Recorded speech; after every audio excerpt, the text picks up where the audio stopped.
The merciless clash between tyrannical dictator Dr. Doom and his future counterpart from the year 2099 has forced countless universes to collide in the time stream entanglement, creating new worlds and crises unknown. Now, superheroes and villains from across the multiverse must fight together and against one another, as disparate groups each seek to best both Dooms. Before one achieves domination of these realities, familiar faces become newfound foes, while former enemies become the greatest of allies in Marvel Rivals. Silence Among the Stars. While he gazed out over the landscape of the intergalactic empire of Wakanda's throne world, King T'Challa paused for a moment to marvel at what his people had built. His mother had always dreamed of reaching the stars, but T'Challa and his sister Shuri, along with the countless brilliant Wakandan scientists and engineers, had finally made that dream a reality. As Wakanda's influence spread across the galaxy, bringing more people and planets under their banner and their protection, the Wakandan ideal, progress and tradition intertwined, science and magic woven together, remained the pillar of the empire. T'Challa did his best to embody both sides of the nation's complex heritage, but, on occasion, he found the two at odds. Today, T'Challa stood in the Hall of Jalia, listening for ancient voices that would not speak to him. The Orisha, the pantheon of gods worshipped by the people of Wakanda, had fallen unusually silent, causing great concern. Even Bast, the goddess who had chosen T'Challa as her avatar, the Black Panther, seemed to be absent from this sacred place. Perhaps, T'Challa thought, they simply had nothing to say. But the king of Wakanda found that hard to believe. After all, Wakanda was at war. Another king, Victor Von Doom of Latveria, had tampered with the fabric of space and time, unleashing a chronal cascade across countless dimensions. Even T'Challa's empire, which had been a safe haven for so many for so long, wasn't immune to its effects. And now, he had learned that there were two Dooms, from two different timelines vying for control. Both had tried to enlist T'Challa in their battles, suggesting that Wakanda and Latveria were more alike than different. T'Challa respectfully disagreed. The king of Wakanda knew better than to trust either Doom, but he also knew the time would come where he would have to choose a side, not only to protect his empire, but all of existence as well. Wakanda could not remain neutral for much longer, when so much was at stake. T'Challa had so many questions, all of which the gods and goddesses of Orisha refused to answer. All of them. Save for one. Not long ago, while praying to Bast for guidance and wisdom, T'Challa's humble pleas were instead answered by a long-forgotten god, banished from Wakanda. Bast's sister, Cleluna the Betrayer. Her quest for vengeance against her sister had led to Cleluna's ruin centuries ago, and her name had rarely been uttered by the people of Wakanda since. But now, she had chosen to come forth and speak to T'Challa in Bast's absence, warning him of a darkness to come, a darkness that she claimed had already tainted the Orisha. T'Challa didn't know what to believe, certainly not the words of one as treacherous as Cleluna. He dared not risk allying himself with Bast's deceitful sister, in fear that the Orisha might rain their judgment down upon the entire empire for his disloyalty. But yet, something in the betrayer's words rang true. The Orisha's silence had given T'Challa cause for concern, and now Cleluna had sowed the seeds of doubt. It was taking all of T'Challa's willpower not to let those seeds grow wild. But the reason for the Orisha's absence would have to remain a mystery for a while longer. The king of Wakanda had other more urgent matters to attend to. He had been summoned by his sister, Shuri. One crisis at a time, thought T'Challa, as he took a deep breath and entered the lab. "Welcome, brother," Shuri said as T'Challa stepped into the room. All of the scientists inside, Shuri included, crossed their arms in an X across their chests as a salute to their monarch.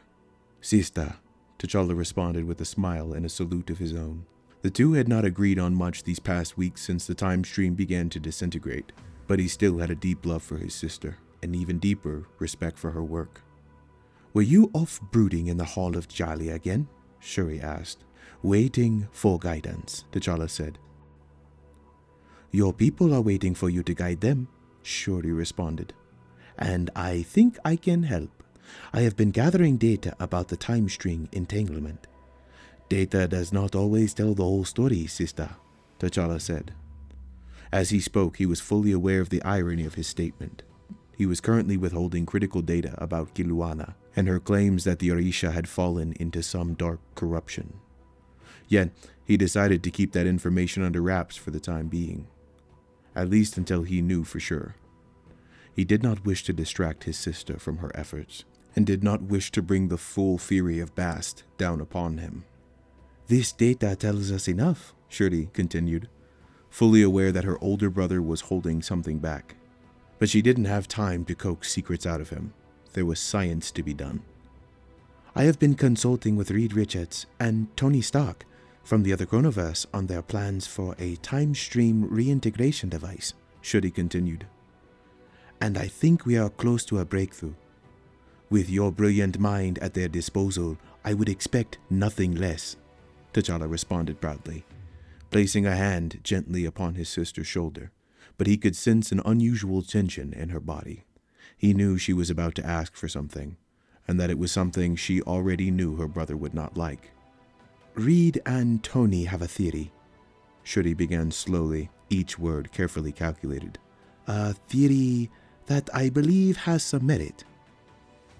"Say what you need, sister," T'Challa urged. Chronovium was a crystal that had begun to manifest after time stream entanglement rippled across realities. According to research of Wakandan scientists, unique variations of chronovium seemed to be forming in locations of great power. In Wakanda, the crystals were infused with more than just chronal energy. They also contained power drawn directly from the vibranium star at the heart of the Empire. "Richards and Stark have their own supplies," T'Challa said dismissively. "Those will have to suffice." "I am telling you now, brother, they will not," Shuri responded pointedly.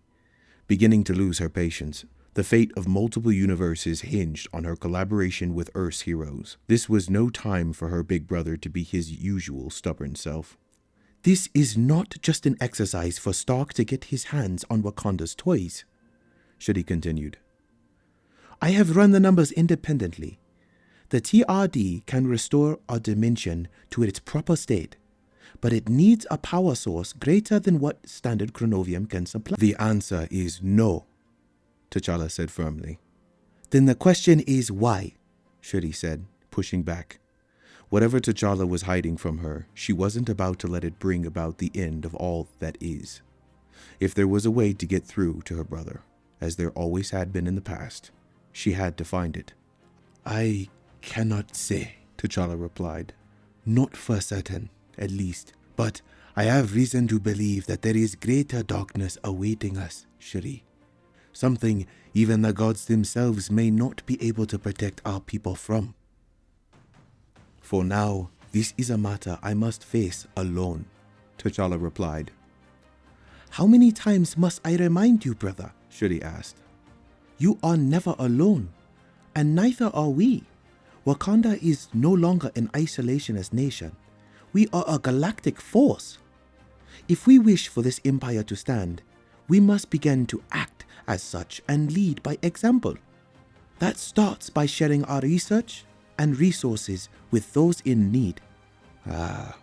But we still know too little about the power of Vibranochronovium," T'Challa said, softening slightly.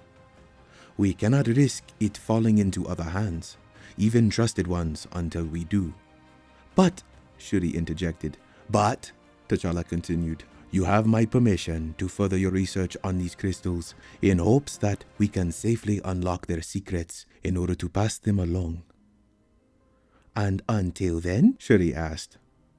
Until then, I offer our allies unlimited access to Wakanda's greatest resource, T'Challa said.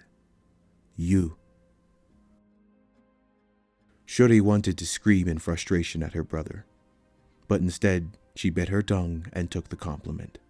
After all, coming from T'Challa, those were almost as rare as heart-shaped herbs. As T'Challa left the lab, Shuri let out a sigh of frustration, knowing how much work she had ahead of her.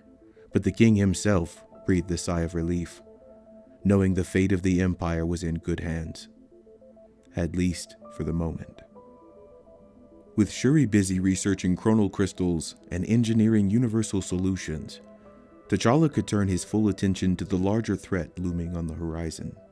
Even the pair of dueling dooms would have to wait until he could identify and locate the great source of darkness of which he had been warned. But how? T'Challa dared not reach out to Kelowna for answers. Totems of Bast were everywhere in the Empire. Even if she was not eager to answer his prayers, the Panther goddess surely was listening to his every word, and she would not take kindly to his betrayal. Wakanda needed the Black Panther now more than ever, so T'Challa could not risk being stripped of his mantle or the power that came with it. The king walked with purpose across the center of his city, bidding T'Challa back toward the Hall of Jalia. As he passed by, he paused at a panther statue, placing his hand gently upon its head. "Where are you, Bast?" T'Challa said out loud, as he gazed into the eyes of the vibranium sculpture. "I am here," a voice replied. The statue began to glow with purple energy of Jalia, the Wakandan spirit plane. T'Challa instantly knew that it was Bast speaking to him, but there was a tone in her voice he had never heard before. Something sinister. "I have been waiting for you, my champion, in the shadows." "I am at your service," T'Challa said, knowing deep within that his words were not fully true. Yet he knew he must continue to feign devotion to the tainted goddess until he discovered the truth about her current state. "And you have served me well," Bast replied, her words dripping with darkness. "But you are not the only king in black that I have come to favor." As Bast spoke, the sky began to grow dim. Instinctively, T'Challa looked up toward the Hall of Jalia to see tendrils of ebony energy ensnaring its sacred spire. He didn't know if this was yet another side effect of the time stream entanglement, or if it was the first signs of the dark presence, that which Kelowna eluded. But T'Challa knew he had no time to waste either way. The fate of the Empire depended upon his immediate action. The Black Panther sprung forward, racing into the Hall of Jalia. T'Challa did not know what awaited him within, but he did not fear it. Not even the gods themselves could prevent him from protecting his people in their time of need. Even in the face of the greatest threats the universe had ever known, there was only one thing to which T'Challa would pledge his loyalty. Not Doom. Not even Bast. Just Wakanda. Forever.